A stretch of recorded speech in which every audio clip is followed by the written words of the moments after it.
Hey y'all, what's happening? Chinese here, also known as China L. Colston, actress and independent filmmaker here in Brooklyn. I am joined by the film journalist, the great Sergio Mims out of Chicago. Today we'll be doing a film reaction to the wonderfully classic film, A Devil in a Blue Dress,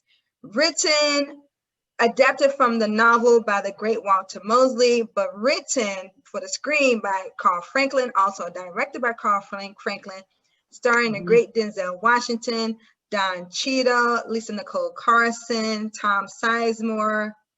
Let me read what the synopsis says per IMDb before we get started. And don't forget Jennifer Beals. Oh my God, thank you. That's why he's here, folks. Jennifer Beal and Tom Sizemore and Maury Chaykin and Terry Kinney from Steppenwolf and Mel Winkler and Albert Hall, right? A lot of great actors. So per IMDb, it says, an African-American man is hired to find a woman and gets mixed up in a murderous political scandal. Released in 1995. It's under the genre of crime, drama, and mystery and thriller. So you want to take over, Sergio? Yeah, I've written about this movie. Oh. I think it still is. Maybe I'm wrong, you tell me. Okay. But I still think this movie is terribly overlooked and neglected. I agree. You know, when people always ask me, what's your favorite movie? What's your favorite Black film? I always tell them, well, one is definitely Devil in the Blue Dress. One of my absolute favorite Black films. And I go like, but it never has it's never seemed to, and I talk about with Black people, okay? Yes. It's never seemed to caught on with Black people the way the film has with film noir buffs. Film noir people love this picture. Really? It's shown all the time. Oh, they're shown all the time in screenings. There's a well, well, here's the thing. It's kind of hard to find on Blu-ray. Okay, it was released by Twilight Time. Okay. Okay. Mm-hmm. Twilight Time sadly is out of business. And the other thing about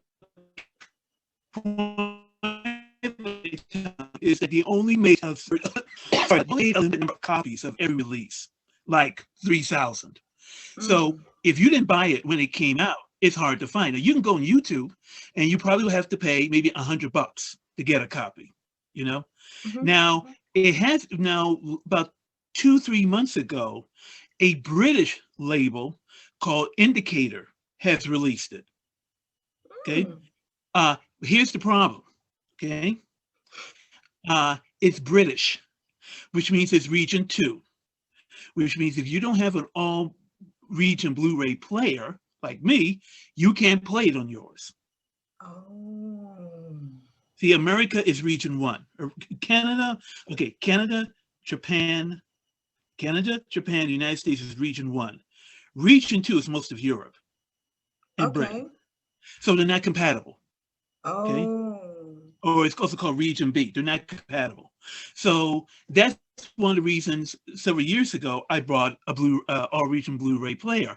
I just replaced it with an all-region 4K player. Yeah, they're a little bit more expensive, but I can see anything from any country. You know. Ooh. So here you go. Either you can, 2 options. Either you can try to find a Blu-ray of the old. Well, there's still DVDs. Okay, you want a DVD? Go ahead, you can get it. But it really looks so good on Blu-ray. You know, you really want to see what this film's supposed to look like, right? Oh. So if you want to see it on Blu-ray, either you have to somehow find an out-of-print Twilight Time copy, costs a ton of money, or you can get a Indicator Powerhouse British Blu-ray, which of course cost-wise is more reasonable, but you gotta get an all-region player to play it, so you're stuck. Ooh. Now, I got both. And actually, what happens is that on the British version, there's a new interview with Carl Franklin. which was Nice. done at the Music Box Theater here in Chicago. Because every year, well, not last year, but every year the Music Box Theater does a film noir film festival during the summer. Mm. And the opening night movie was Devil in the Blue Dress. And they had Carl Franklin there in person. Nice. Now, last year, we were supposed to do a 25th anniversary screening at Black Harvest. That was our original plan. Oh, wow. And I already had a commitment from Carl Franklin was going to be there. Jennifer Beals was going to be there. What? Because she's from Chicago, right? And huh? Yeah, she is She's from from Chicago, Chicago. right? Mm-hmm. Right. And we were working on Don Cheadle. Oh. But then of course, we had to do virtual. I mean, we couldn't do it. You know, everything screws up. Okay, everything's screwed up. Yeah. Maybe try it again this year. I don't know. But going back to my original premise was that I don't know. Still, Black people don't seem to grab onto this movie as they think they should. I don't know why that is. I don't know either. I know that I was unfortunately one of those individuals, shame on me, who did not go support it at the cinema at the time.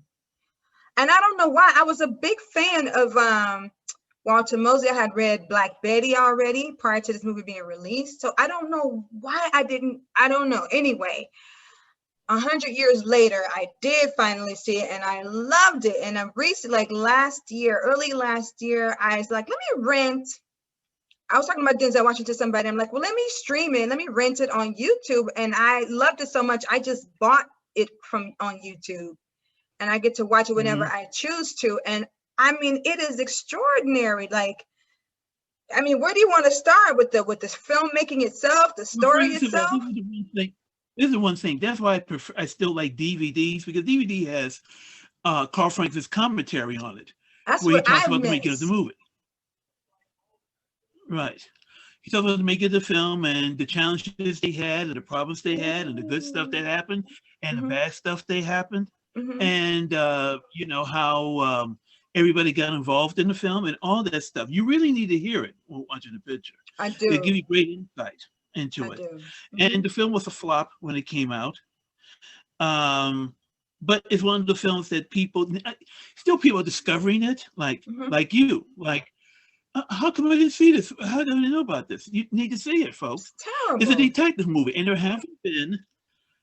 there really haven't been Black detective movies. Yes. When you think about it. Yeah, there've been a few. Yeah, I know Shaft. But not on that level, though. But not like film noir. Not like that quality. Ooh. You know, like film noir. Film noir, which is oh geez, I need a drink. Anyway, I'll keep on. I don't know. I'm going to be rude here. I'm going to be right back, okay? No problem. Right back. No problem. I'll mention the other actors who were in it. So, per IMDb, so again, I'll mention the cast while he steps away to grab something to drink. Of course, Denzel Washington played Easy Rollins, the central character. Tom Sizemore played the principal antagonist, DeWitt Albright. Jennifer Beals played Daphne Monet. Don Cheadle played Mouse expertly, as all of them did. Mari Chaikin, he played Matthew Terrell, who was like running for mayor. Mayor incumbent, I believe, running for mayor incumbent. Terry Kinney from Steppenwolf Theater in Chicago. Todd Carter played him. Albert Hall was in Malcolm X. He played Malcolm X's mentor in the prison. You're back. I was just going down the cast and who they played. Okay, good. Now I'm refreshed. Okay, good. I should drink my water. Right. Let me think. What were we talking about this picture? How so many of us didn't sleep on a movie. Yeah, something. I don't know what happened. Denzel Washington himself had a theory. You know, he said, do you remember what happened just before the movie came out? That was came out in 95, so no, I don't. It was the fall of 95. Yeah, Okay. He said it was the O.J. Simpson verdict. And he speculates, and I've read an interview where he said this, where he said that white people are just so angry, and they didn't want to go, they didn't want to see it, they didn't want to support anything black, and black people were on edge, you know. Yeah. So it looked like a film that particularly dealt with racial issues, and which it does, but not in a way. Not particularly like it's more about molestation. It does throughout, because it deals with Los Angeles. Los Angeles. Yes. First of all, one of the things this movie, and to explain, people haven't seen it, right? Denzel Washington is this guy who Ezekiel Rollins. Yeah, he's just been fired from his job. Yes. And he needs money basically to save his house. As a machinist. He's proud of the most about house. Oh, it took place in 1948. Sorry, go ahead. Yeah, it takes place in 1948 in Los Angeles. Los Angeles. And he decides he gets hired to find this missing woman, okay? Which is the oldest trope in film noir, find this woman. You know, but then always it leads to other things. It becomes twisty and complex, and people have, and the whole thing, everybody's lying to you. Always keep whoever he encounters, everybody is lying to him, right? And he gets deeper and deeper to this morass, right? Trying to find this woman. And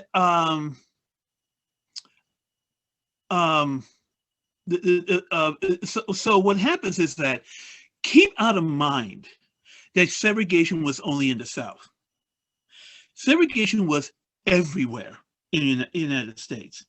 Particularly at that time, you know, people would think that, well, it's only in the South where people weren't allowed to go to restaurants, and there were like colored here, whites only, that sort of thing.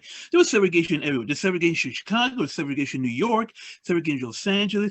The only difference basically was that there were no signs. Like people knew, couldn't go there. Like back in the day, black people wouldn't go to Marshall Field here in Chicago. Really? They wouldn't go to Marshall Field because Marshall Field had a reputation not hiring any black people at anything. And number two, not being particularly nice for black people when they went in. So black people didn't go to, it was understood you didn't go to Marshall Field. As an example, a lot of neighborhoods, actually, that still kind of happens today. There's still Bridgeport. Right. You don't want to go to Mount Greenwood. You don't want to go there. Really, you don't want to go there. You know. So Denzel Washington, so this character in the 1950s, there are places. LA is heavily segregated. There are places where he's not allowed. You know, there's the one scene where he goes to see that guy, that rich guy in his country club, and the looks that he gets from people, because what's this black guy doing here? No black people are supposed to be there. You know, let's do it. And I know LA has a reputation of being a liberal city, open-minded, but LA is just like any other place. So, look at this over here like this. Okay. Yeah. So,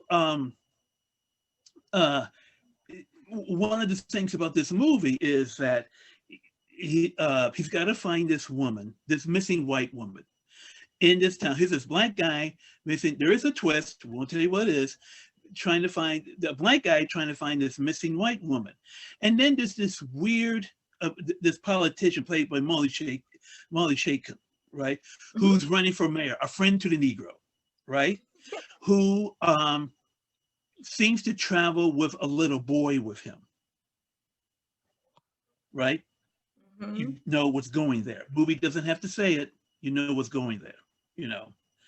And Denzel Washington is his performance is really great because he is trapped in this world that he knew nothing about, you know, involving politicians and rich people and scum. And, you know, for example, this is a great example, is when he has to meet Sizemore over at Santa Monica Beach, right?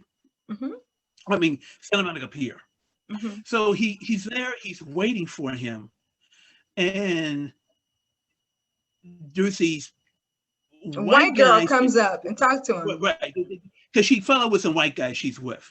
Hmm. So she goes over to Denzel Washington, and she just really wants to talk to somebody, right? Yes. Hmm.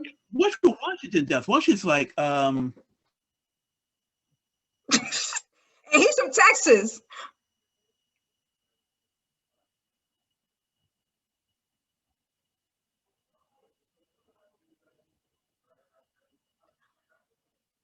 For some reason, I can't hear you. I can't hear no, you. Now we can hear you.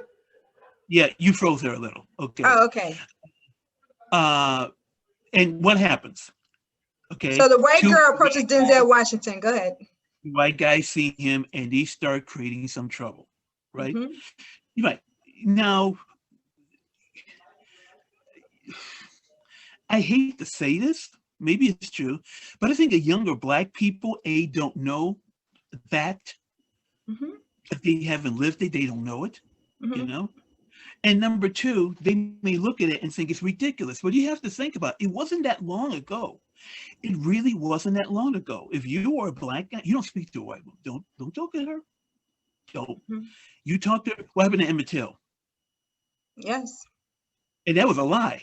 And that was 5 years after this movie was established.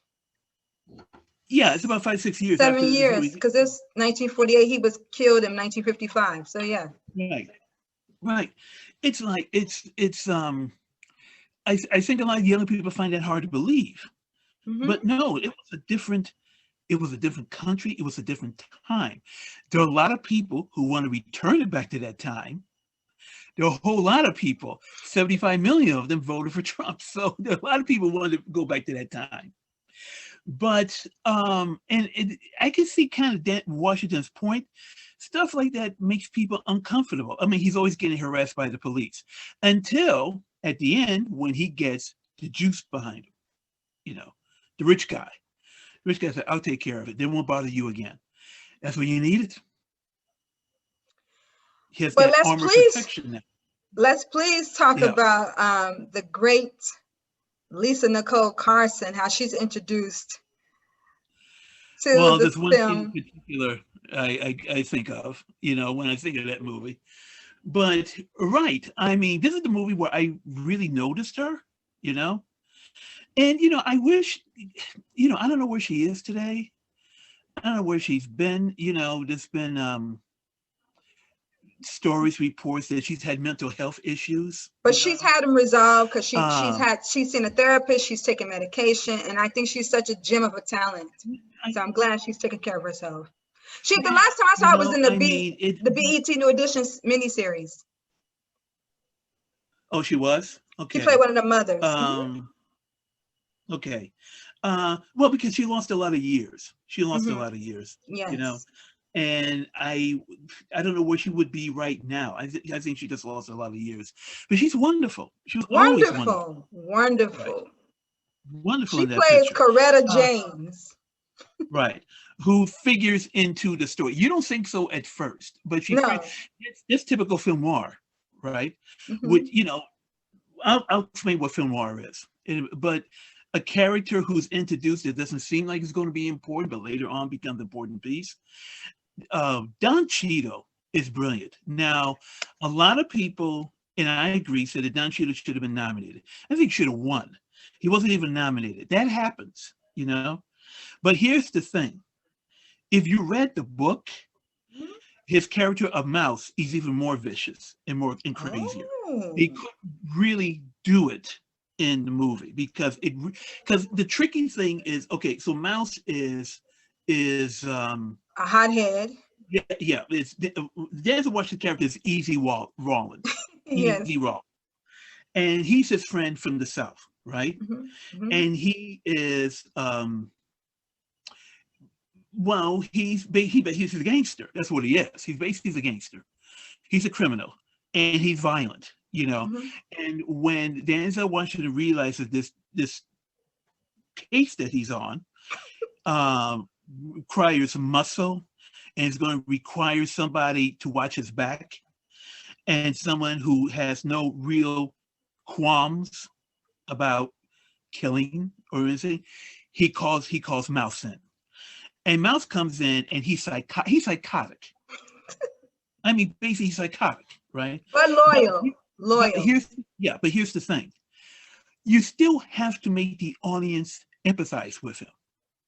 And that's a great skill with Don Cheadle's performance, because despite everything he does, particularly one scene when he's drunk and Denzel Washington tries to wake him up, right? You still, after everything, you have to empathize with him. That's why you can't make him as crazy as he is in the book. 'Cause I've read most of the Easy Rawlins books. He's a psychopath.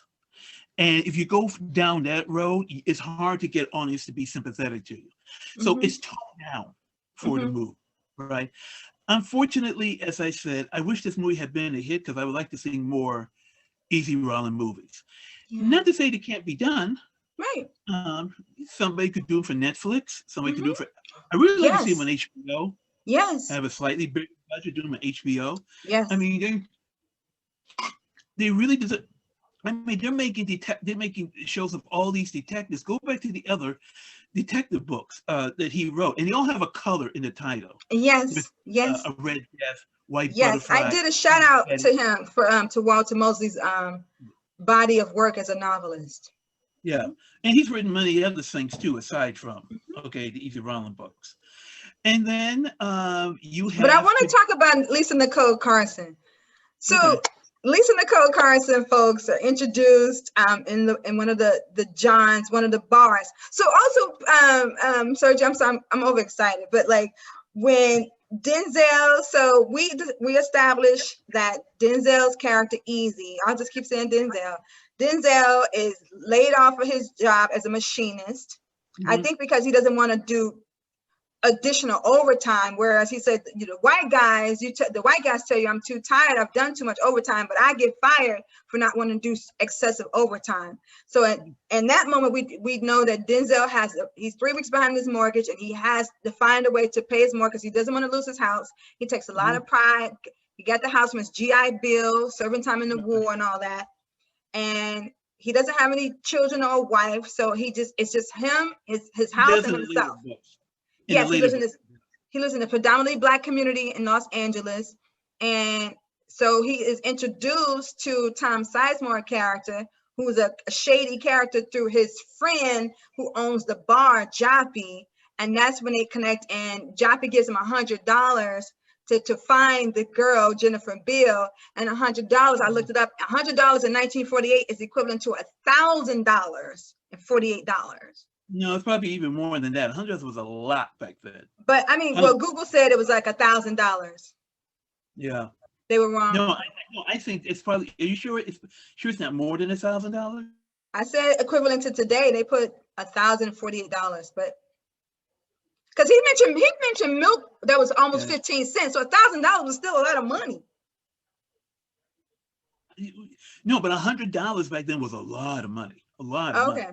Well, basically Denzel got a lot of money. That's what I'm saying. Like today, I would think $100 would be even worth more than $1,000. That's what I'm saying. Okay. Well, whatever it was, he got a lot of money in 1948 to find this doggone girl, and so he ends up, and the guy and so Denzel's like, or Tom's like, well, I heard that she frequents Black clubs. She loves she loves ham hock and jazz and dark meat. And so Denzel goes to John's, which it charades as a grocery store, but when you go upstairs, it's an actual club that's only Black, and I'm sure white folks will frequent it. And that's when he connects with Lisa Nicole Carson, who's, for some of you all who don't know, she was the best friend in Love Jones. So he connects with her and his former co-worker, and she knows.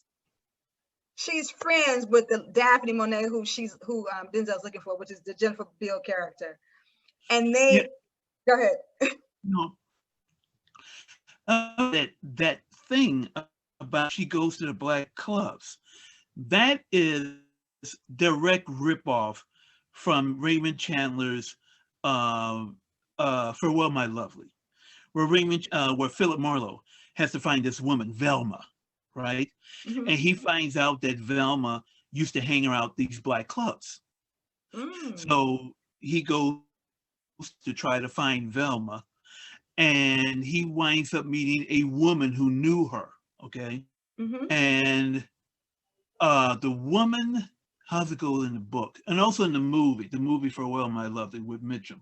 The woman, Mitchum finds out that the black woman who knew her wound up marrying this jazz trumpeter, which ruined his career because they married a black woman. Okay. So go see him in their apartment, they're destitute because he gave up everything to marry this black woman who knew Velma. But that's the thing, is that he's taking it from Farewell My Lovely. You know, I gotta find this woman. She used to hang around these black clubs in this black district in Los Angeles. So that's where he goes first. Yes. Yes. And Lisa Nicole Carson Mhm. has the 411 on her whereabouts, possibly, but she's a hustler herself, right? So she is the girlfriend of Denzel Washington's former co-worker, and his name Yeah, goes by Dupree. And he gets drunk, and she's like, "You can't get none of that. You can't get none of that tonight," because she thinks the Denzel character likes her friend, the white girl, but in fact, he's just looking for her as a job, but she doesn't know that. So her boyfriend Dupree gets drunk at the club, and Denzel drives right. her home, and Dupree is so drunk and sleepy that he falls on the bed asleep, and then she basically asks Denzel to make love to her while her boyfriend, y'all, is asleep in the bedroom. Right. Ooh, you hit my spot. You hit my spot. She says, don't do that, Right. don't do that. Mm-mm. She said, I can't give you no more loving. And I mean, the Right. dialogue is so rich and funny, and it's very American Black. It's so funny, but she does in turn give him some information. But she's a hustler, so she got to get paid for giving him a little information. And Well, she got everybody paid in full. hustles. Yeah, go ahead. She got paid in full.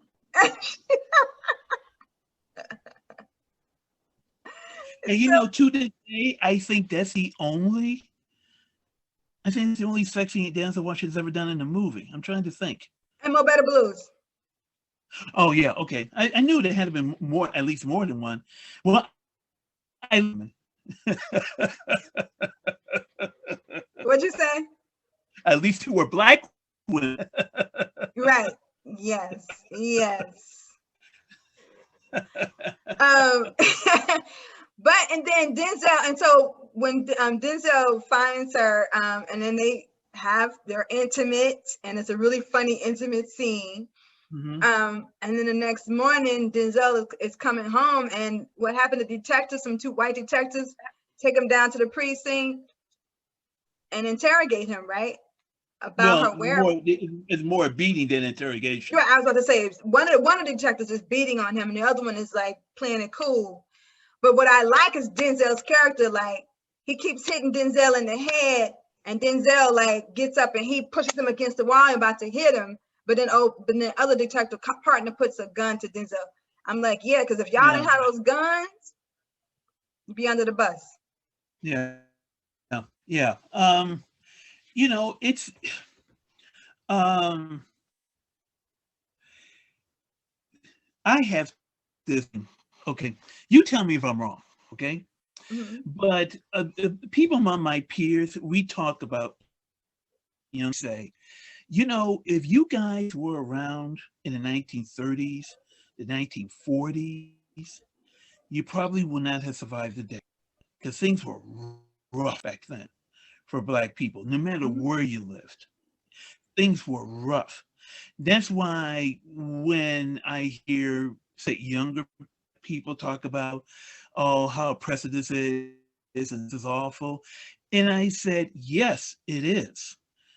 But when I think about what my ancestors through not that long ago, I mean, there was a point when if you lived in Georgia, a Black man, if you left your house, you had a 50-50 chance that you weren't going to be lynched by the time you got back home. Mm-hmm. It was rough back then. Yeah. And I'm just not talking about the South. I'm talking about the Midwest, New York. I'm talking about the West Coast. It was, I'm talking, forget Texas. It was rough, you know? Mhm. And so you had to have a certain sort of to make it. And Dan's, I should say, Easy Wallace does it in his way. Um, Mouse does it in his way. He's crazy. You know, I'm going down, I'm going to take everybody with. I'm going Yes. to take everybody with, you know. So, yeah, keep in mind that even though this movie only takes place, when did it say, 1950? 19, 1948. okay, so we're talking, well, say 1950. So that, uh, 70 years ago isn't that, wasn't that long ago. It really wasn't that long ago. And when I think about what we went through back then at that time, Hmm. wow, talk about survivors, you know? Hmm. Yeah, and I what I Understand that, appreciate you know, about Richard Pryor used to, what I you know, appreciate about this Richard movie, spoke there are about many that, you things, know. but I like that Easy Rollins was Easy Rollins and Mouse were courageous black men. They weren't passive, cowardly black men. Like they were. Didn't Easy was smart about when to clap back or when the because remember when he came home from the precinct and it was the Tom Sizemore and his two goons were in the kitchen and they were like, we went to Frank Green's house. And somebody said he moved moved away from there a year ago, and then he put the knife up to Denzel's face and like, where was he? And did you Yeah, see the girl? He's like, yeah, I saw it, but she took off in the car. But then Tom Sizemore, okay, and he was like, he sat down. He's like, okay, I believe you. And he's like, oh, get me some whiskey. And Denzel said, get it your damn self. It's in the cabinet. And they started laughing. He's like, boy, he's got balls. You gotta get him to. He's got balls. He's courageous. And I appreciate that because he could have written a passive character who's just like meek and all that, but it's like, no, like if you're gonna kill me, you're gonna kill me anyway. So I'm gonna have at least some integrity about myself. So I really appreciate that about the Ezekiel yeah, Brown. yeah. You know, there's something. Male friends and I talk about this all the time. We want to see adaptations of black masculinity screen. We need to have more black images of black masculinity on the screen. You be surprised. You think you see it, you really don't. You're seeing black men who are compromised in some way. But we need to see more instances of black masculinity on the screen because we used to, particularly in the 70s, but that has fallen out of favor, and it's, or I don't know, maybe my definition of masculinity is too old fashioned for people these days, but a character. I want to see black men who are more determined. I want to see black men who don't back down. That's what I want to see more of that in films today and television. Me I want too. to, I don't want to see, I want to see some show where you got a black man, a black woman, and a black guy gets wounded, so the woman has to take over. I'm like, come on, brother. It's sort of like, okay, go there. Now, okay, that TV show Watchmen, HBO series, I saw the Watchmen. first episode only. Okay, so I know people who love that show. Episode they did something, which to this day, I okay, I'm gonna tell you what happened, and this was reminding black masculinity. Okay, so they had this character who basically was beating up Klan members. It was this black guy. He's going to get back at white supremacy, right? So uh, he wore this costume that was like a hood, and he was wearing a noose like a tie. And he would go into places where and got together, or secret organizations, kick their ass. And I was like, I've been waiting to see something like this again. Kicking white people's ass. And then at the where this black guy was having sex with a white, and I was like what? Uh, but uh, I mean, and I mean, when that's on, I was like, what? You know, and I know you see, I see the look on your face, I know what you're saying. What's that have to do with it? I don't know. I don't know. Why did they do that? You see, it's like you can't have a black man be a total black man.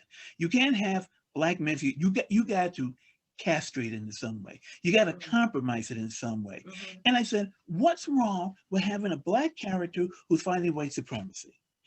Why see where he's having and believe me, in the show, there was nothing to indicate that this character was gay. As a matter of fact, his character is married with a kid. He's a policeman, okay, in New York City in the 1930s. He's married with a kid. And then this one sees people, and I was standing up. I said, man, I've been waiting to see this. And it's nothing. And then all of the blue, there's a scene where he's having sex with this white guy. And I go like, where did that come from? Why is that necessary? Why does it go there? Who are the people? And I'm telling you, it's like an agenda is like, let's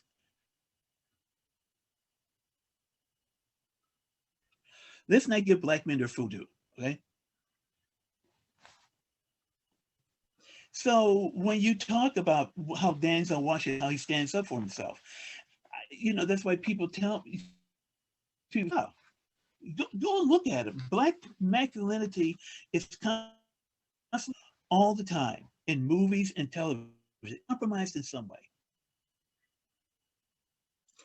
And I also appreciate, let's talk about when Denzel encounters Daphne Monet for the first time. Now that is how you enter a movie. That's how you show up. I mean, shout out and bravo to Carl Franklin, who adapted the novel to the screenplay, who also directed it. Shout out to Carl Franklin.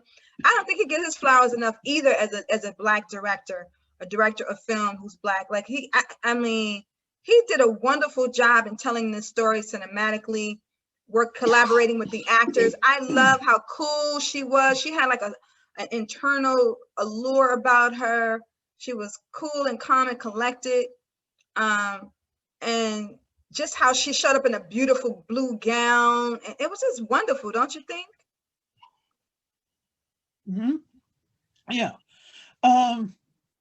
Wait a minute. Who are you talking about? You talking Jennifer about Beals' character when he first meet her. Jennifer Beals? Yeah. Yeah. Yeah. Jennifer Beals is weak link, but there's something a bit remote about her. Maybe that's intentional. Her character perhaps is supposed in the movie. Maybe we're never. I mean, we find out more about her as it goes There's along, a mystique right? about her. But yeah, yeah, mystique about her. She's very guarded. Yes. She's but her character is like that. I mean, you can say his character is like, maybe she played the part too well, but she keeps us at a distance. Yes. Okay. Mm-hmm. Right. And actually, was a scene in that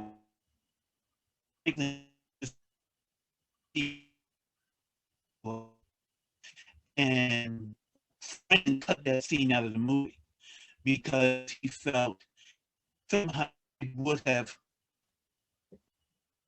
what's the word looking for.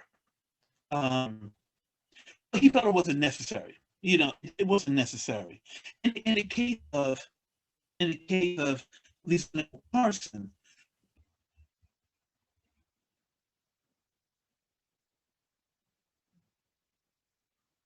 So a little technical challenges right now, and I'm just waiting for the buffering to ride out, and we'll reconnect with Sergio Mims. He was talking about there was a scene that they cut out involving Jennifer Biel and Denzel Washington, I believe. So we'll see. Just waiting for him to come back in to the Zoom.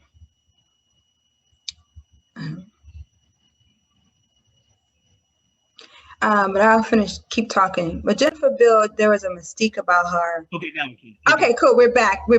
So you were saying that there was a scene that she was in, and they cut out the movie. What scene was that? Say it again. No, there was a scene. Carl Franklin said there was a scene in the movie where she and Denzel Washington make love that he cut out.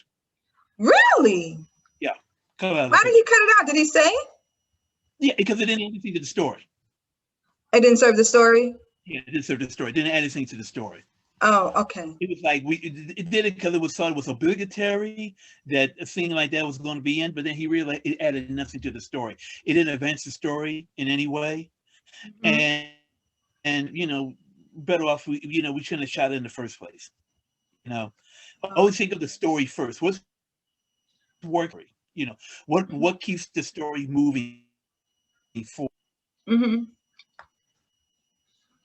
Yeah, I like the exchange between Denzel and Jennifer Biel, because it was kind of like they were both kind of like, well, you were the last person with Lisa Nicole, and then he was like, well, you're the last person she spoke to. So they're both like, well, we both could have blood on our hands, right? So I thought that was funny. But then she kind of had a one up on Denzel, and she's like, take me to this guy's house. What was the character's name? I forget his name, but take me to Miller's house, because Miller has some really crucial information in the form of photographs that she could use to get back to her lover, who was a guy running for mayor, right? Which is the guy, what's the actor? Well, it was her fiance.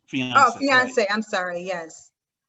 Her fiance, played by Terry Kinney from Steppenwolf, yeah. Yeah. Yeah. So because once again, that's very much in tune with the period. The information that they have literally would have ruined them. Yes, easy.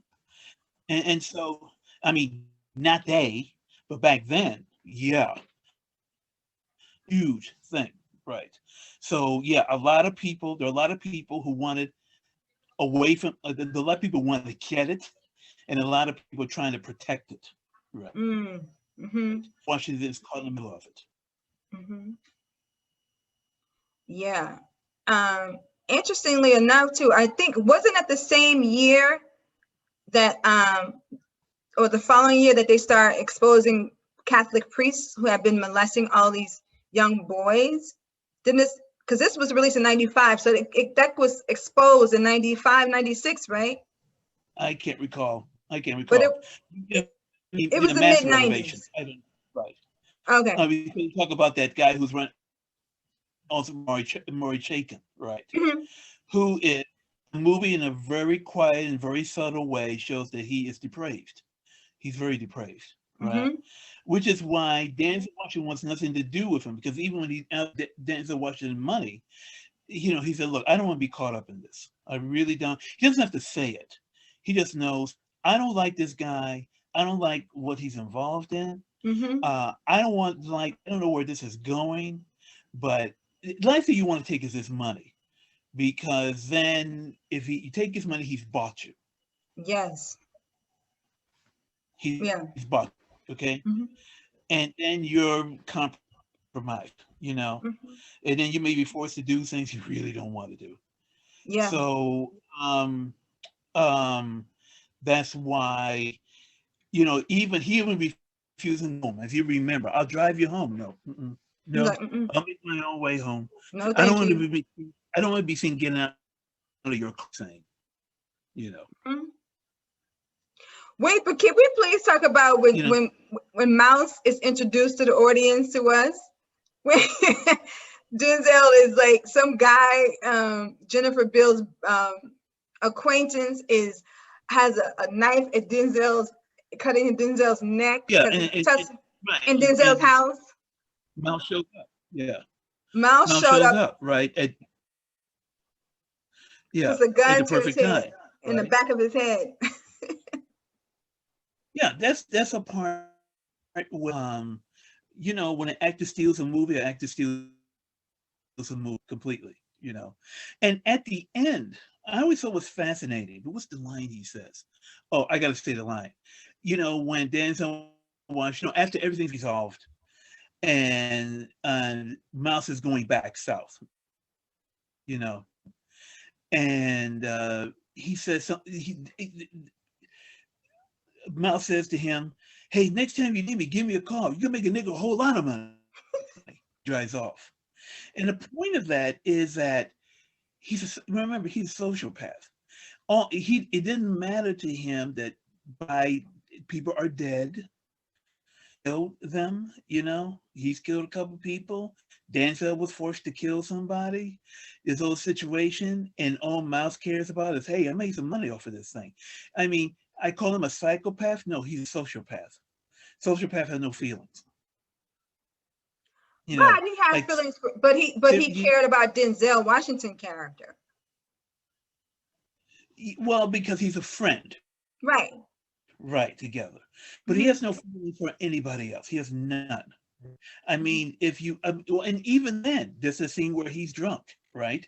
Mm-hmm. And Denzel tries to, and what happened? He almost kills Denzel, right? Mm-hmm. It's like you would think anybody would go like, "Oh, I'm so sorry, man.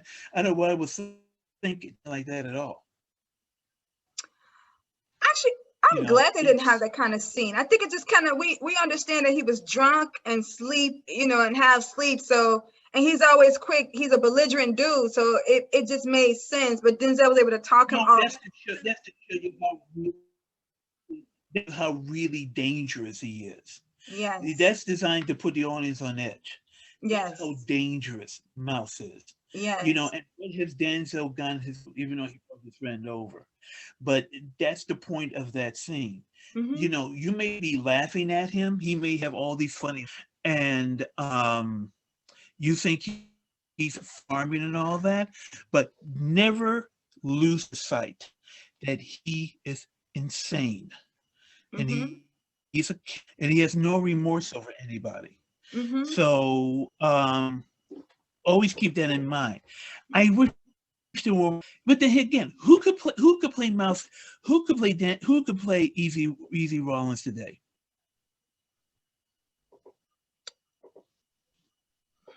I can't, off the top of my head, I can't think of any actor. First of all, Denzel was extraordinary in that performance. Like, people don't talk about that performance when they talk about Denzel's extraordinary talent, but he conveyed so many levels, and he conveyed such, when he went and talked to Joppy in the barn, like, you set me up, you didn't even tell me, he had tears in his eyes, like, how can you, I'm supposed to be your friend, and you just set me up, like, how could you do that? But he was like fiery, and he was like hitting his bar with his hammer, but he was crying. I'm like, bravo, Denzel, bravo. That performance was incredible. People seldom reference that performance. I guess because most people haven't seen the movie. Because people didn't see it. They didn't see it. People didn't see it. You know? Such layers. Hold on a second. Okay. Hold on just a second. Hold on. Sure. I gotta fix something. Hold okay. On. Okay. So I'll go ahead and keep shut. Okay. Does that look better? Yeah, it looks. Yeah. Okay. Okay. Once again, people didn't see it. You know, people remember the performances that everybody saw. Everybody can talk about Inside Man. Everybody can talk about stuff they saw Denzel Washington in. You see him in Devil in a Blue Dress. I didn't catch that. When did that come out? Oh, you know. You gotta get with the program. And Denzel character has such integrity. You know, he was a fully realized dimensional character. You know, he loved the ladies, but he cared about, you know, he hated that, you know, Coretta was killed, you know. He's like, I could still feel her heart beating. Like, I mean, come on, like, such depth, I think. I know people say Don Cheadle stole the movie. I don't think Don Cheadle stole the movie. I think that Don Cheadle, he was incredible and magnetic and unforgettable. But I think Denzel, I don't think you can steal a movie from Denzel. I really don't. I'm sorry. Denzel was incredible in that movie. He just so many dimensions. But everybody says that. What was I gonna say? You see, but that's it. If I told you right, you see, if I asked you right now, just I asked you who could play Easy Rollins today. Denzel Washington could in the later books when he's older, you know, Yeah. because the books go on to the 60s, right? So he could easily play the part, but you know, but to capture that period, I don't know. Who could? I don't know. I don't see the level of acting today, you know, and no, not his son. Sorry. He's got a long way to go. He does. He does. To even believe he's Denzel's son. He's got a long way to go. Yeah. You know, sorry. I got to call it the way I see it. Sorry. You know. Yeah, Denzel has a such a depth about his acting. He's able to tap into both, you know, power and vulnerability really well, and sensuality, and integrity. And I really, and I think this movie did a great job of showing Black men being vulnerable and powerful and friendly and relatable. It's just, you know, Walter Mosley writes wonderful Black men characters. Don't you agree? Oh yeah, absolutely. The books I've read of his are the Rollin books, and I love every one. You know, Yeah. some a bit stronger than others, Mm-hmm. but I like every one. I was just thinking, what was I thinking? I was just about to say that. Um, oh, you're talking about the relationship between men and women. Okay.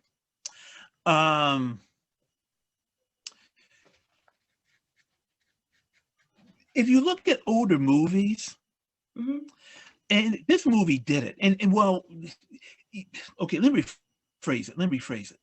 Something that Carl Franklin does in this picture, is, and by the way, you should talk about Carl Franklin. He started an actor. He was an actor. I know. He's in, you know, as a matter of fact, there is a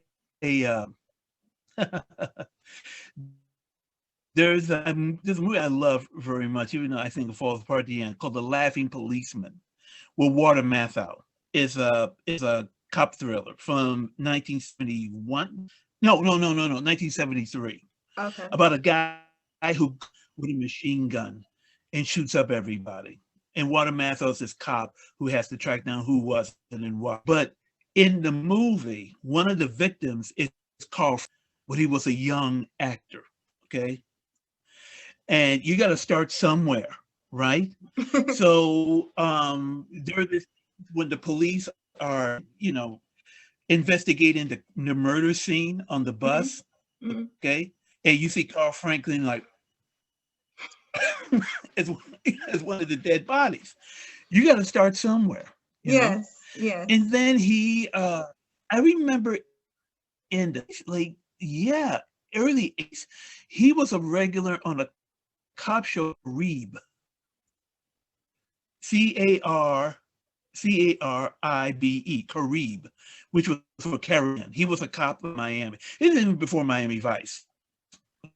Carib. I remember the show. It was on ABC. You know, I can't remember who the other cop was, but one of the other cops was Carl Franklin. Okay. Didn't last long. I don't think he burlesque the whole thing. Okay. Start somewhere. And then he decided, you know, as an actor, I'm not going to go anywhere. I might as well start going into directing. Okay. That's how he went into AFI and started to direct, shorts. And then you should see his previous movie, which is One False Move, Oh, I saw it. I which is bought it. fantastic. Yes. Oh, fantastic. Is that And you film haven't seen noir it as one well? for those post-war, very film-noirish, very. About these two guys and a woman on the Mm-hmm. run. Mm-hmm. And they're going to her, oh gosh, who's the actress from Chicago? Cinda Williams from Mo Better Blues. Right. Cinda Williams, who at the time was married to Billy Bob Thornton. Okay? And he was in the movie as well. He wrote it. Okay. And they commit this horrible murder, this drug dealer, and they're on their way back to her hometown, right, to see her kid, right? Mm-hmm. And they're pursued by two federal agents, mm-hmm. right? Yeah. Who get before they do. And there's a sheriff there, right? Wonderfully played by oh gosh, passed away. Oh my gosh. Baldwin. What was his name? Oh, look it up. What is his name? I should kick myself. One False Move, right? Yeah. Oh, why am I drawing a blank? Blanking his name. Bill Paxton? Bill Paxton. Why did I say Baldwin? No. Bill Paxton is extraordinary in that part. He is. And he had a great career. He plays, and he died a few years ago during a surgery or something. Oh, I didn't know that. And yeah. Michael Beach is in it also. He died. Yeah, Michael Beach. Michael Beach is frightening in that picture. He is. He's like a proto mouse, right? Mm-hmm. And Bill Paxton plays the sheriff in the town who thinks that he's going to be part of this big operation rescuing these guys. You find out he's got some secrets. Right? Mm-hmm. And that's an extraordinary film, right? And that's what got him in the blue dress, right? And One False Move, a movie that was barely released. As a matter of fact, it was Roger Ebert and Gene Siskel.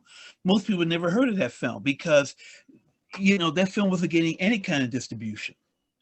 And that's what got him into Devil in the Blue Dress. That makes sense. And he's done some other movies, and he's doing a lot of TV now. Particularly for HBO. Mm-hmm. Mm-hmm. According to IMDb, Carl Franklin won a Grand Prix award for One False Move. He won a Critics Award for One False Move. He won nominated for the Grand Prix from where? It doesn't specify, but it says CFCA award. Oh, that's Cinda Williams, sorry. But yeah, he got Independent Spirit nominee for Best Director. Mm-hmm. No, he won Independent Spirit Award for Best Director. Yeah, film's that good. Yeah. Film is that good, you know? Mm-hmm.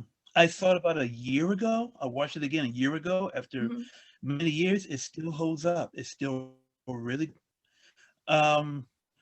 but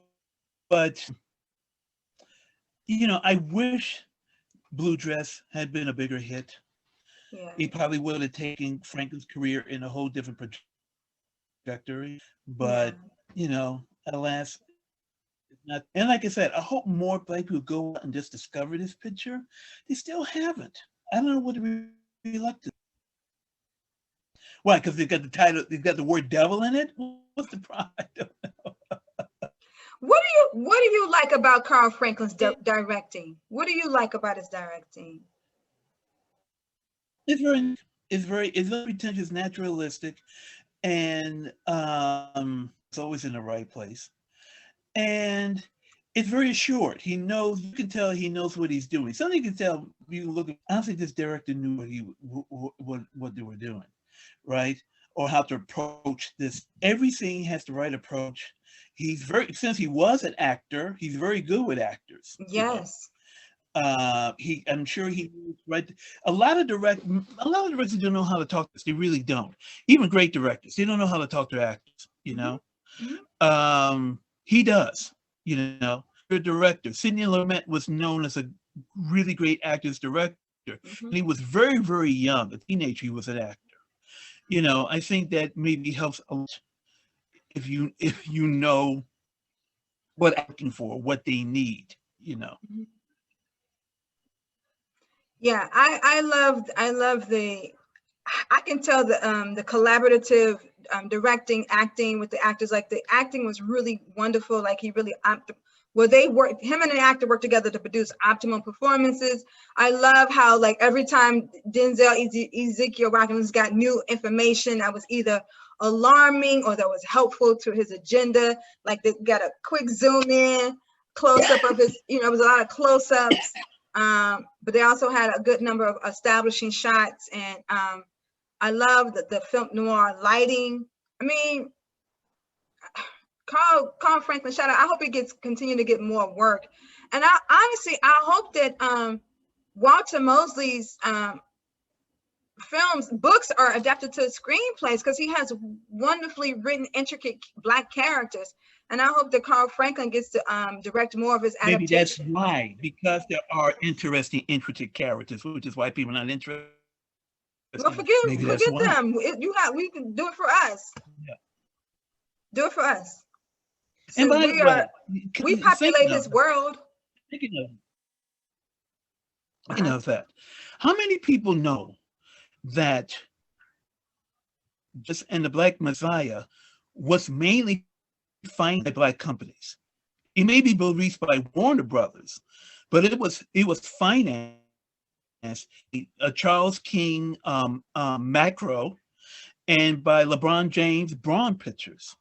They put up most of the money to make that picture. That's why we need not just Black producers, we need more Black financiers.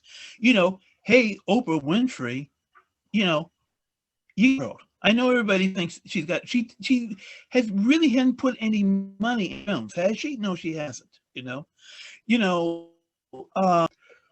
Tyler Perry, why don't you got money, why don't you give some of that money to independent filmmakers to make their own movies? Not some Tyler Perry stuff. Make their own films. Give them complete freedom. What are you afraid of? You know? And Micro and Braun Pictures didn't really have the money that, you know, Oprah has, but they put it up anyway.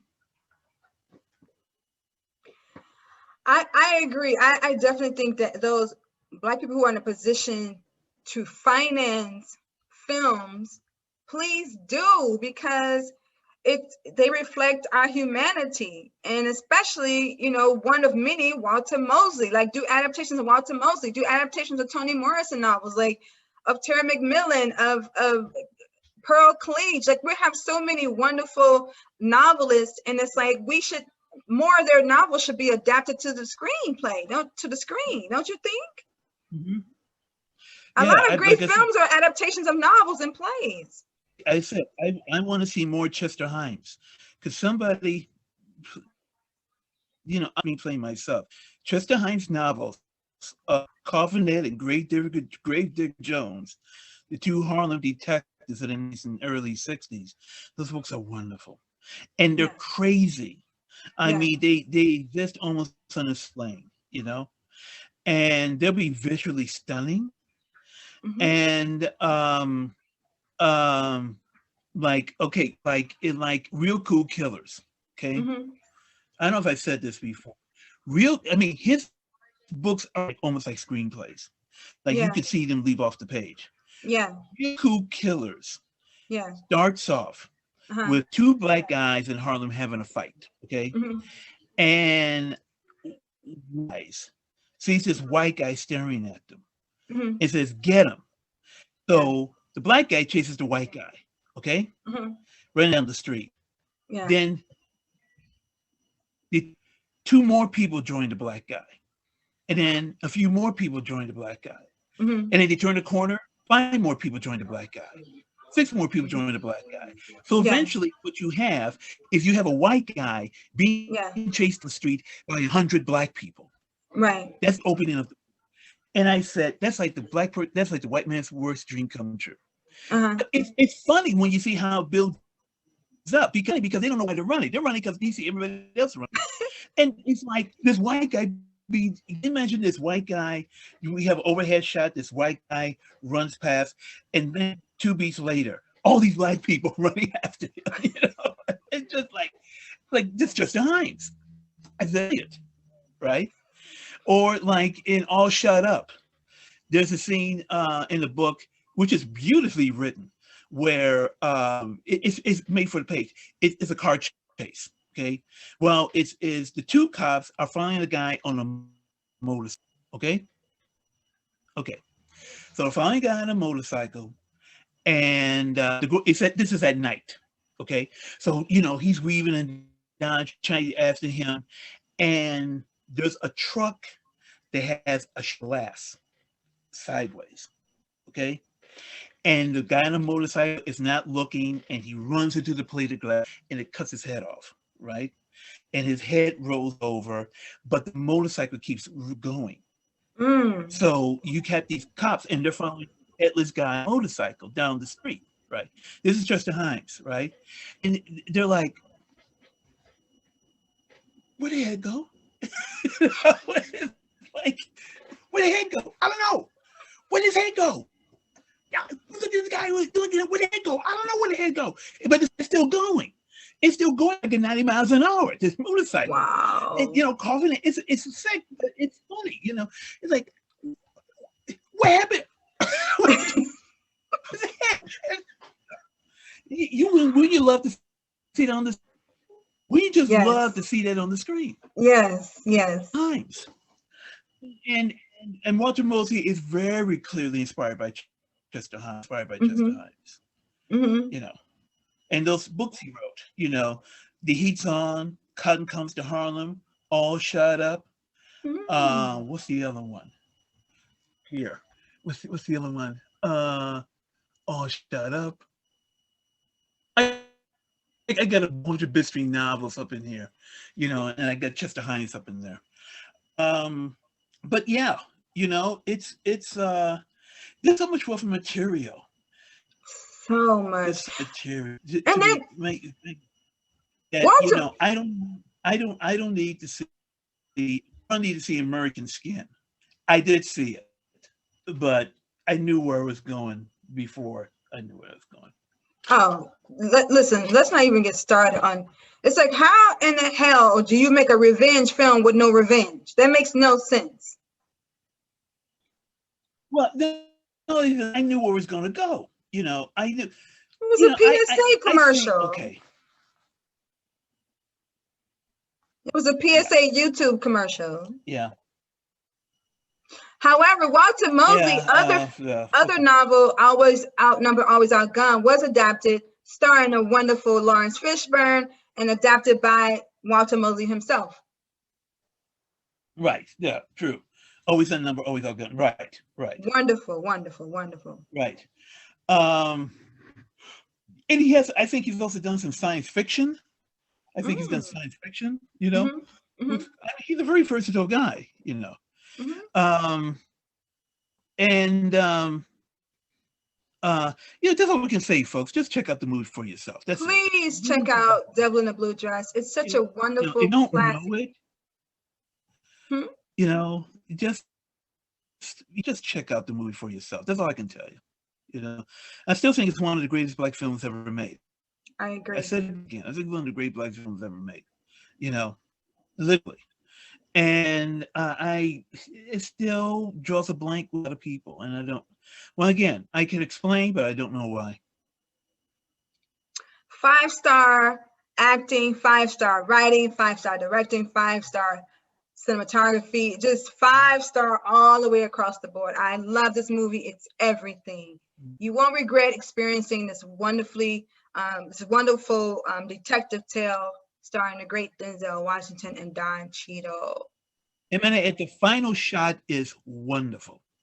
Yes. And it has a lot of meaning behind it. The final shot has a lot of meaning behind it.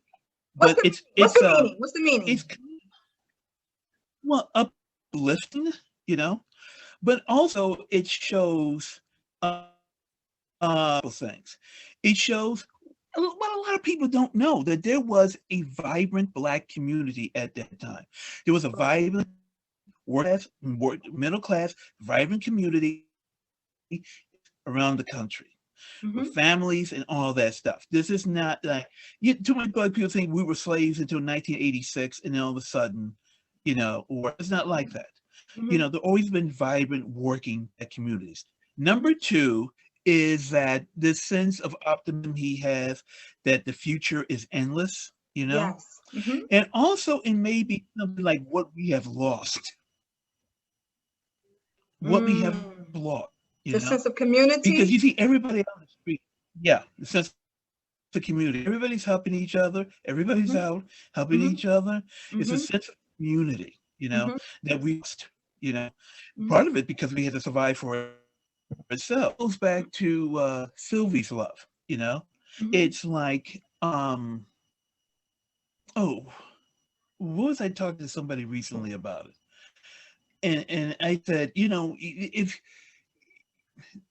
if you weren't there, then your parents told you, or somebody had to tell you that there was this period of time where the motto was, "Are you ready?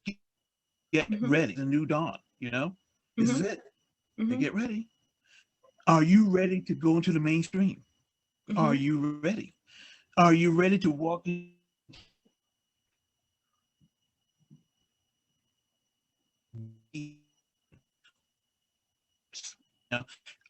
I know people who, well, I don't need that to be successful. You get it. When you deny everything for centuries, and then comes along, are you ready? I'm ready. And that was fine.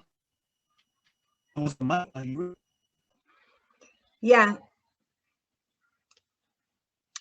Buffering. We're gonna ride it out. We're gonna ride it out. We're gonna ride it out. We're gonna ride it out.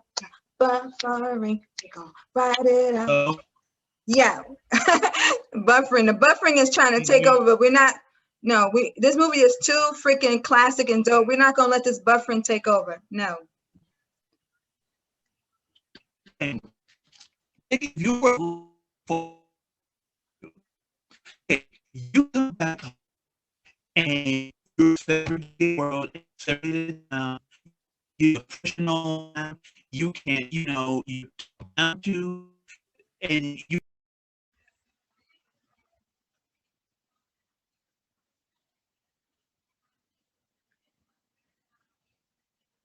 It's buffering, and I'm trying to wait for Sergio to come back. For some reason, the connection has been really tricky tonight. But I'm going to say, please, if you get an opportunity, you can rent, you can stream A Devil in a Blue Dress by the great. And I'm glad I experienced it. So still trying to see if we can reconnect with Sergio again.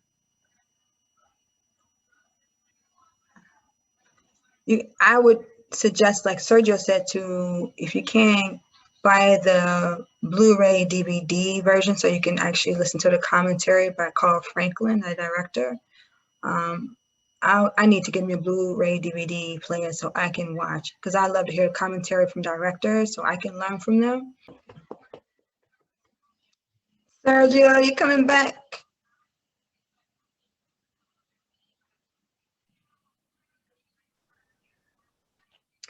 So, you coming back? Do I hear you?